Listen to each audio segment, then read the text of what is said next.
So you saw in my last video that I decided to create my daughter's learning board. Well, when I went to go print, I forgot I had sublimation ink still in my Epson ET-2800 printer. Now, many moons ago, I used to sell paint and sip kits, and I used sublimation as a way to print these designs easier on canvases. However, I don't do that anymore, and I did not feel like getting a whole new printer, and I know that I voided my warranty on my printer once I inserted the sublimation ink into this printer. So I went ahead, I did a little research, and I found out how to remove the ink, the sublimation ink, and put the regular inkjet ink back into the printer. So you want to go ahead and pop open the top part of your ink. You have to do this careful because I'm going to show you why in a little bit. But you want to make sure you prop open the top part of the printer and use something like a paper towel or something to hold it open. Then you want to go ahead and grab your syringe. Now the syringe needs to have a thin needle that can also go on the top of it that you can attach.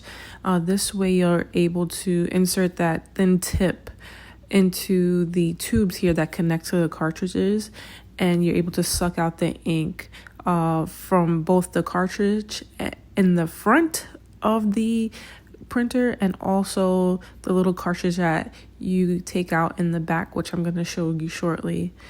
While you're doing this, you also want to make sure that you have a cup or something that you're going to dispose of to put the ink into, because this can get messy. Like, it's important that you wear gloves, have paper towels and wet wipes on hand because this could get everywhere. And also make sure that the surface that you're doing this on is covered, or that you have it boxed in somewhere like I do. Now this is the amount of ink that I pulled. That's the sublimation ink that I pulled out from the cartridges. So once you're done, you want to go ahead and put the cover back on top of the cartridges. Now here's where things got a little messy.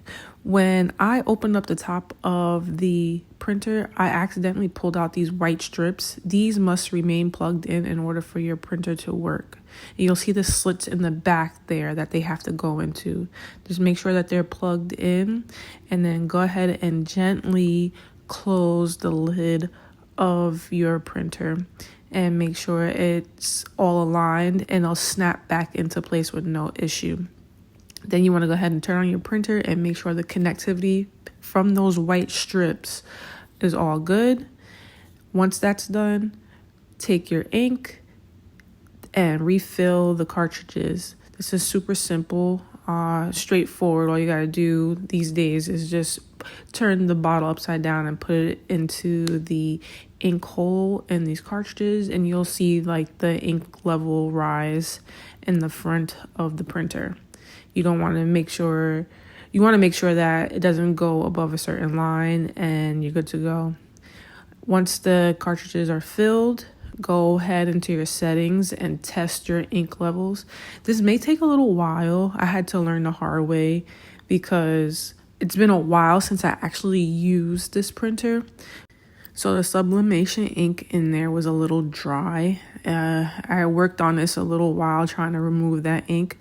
So once you replace the sublimation ink with the regular inkjet ink, you want to make sure that it sits and it filters through the printer first. Like, give it a day, like give it 24 hours, and then come back and run the test settings on your printer to make sure that everything works. Once that's done, you'll be good to go. As you see here, I'm already working on my next project.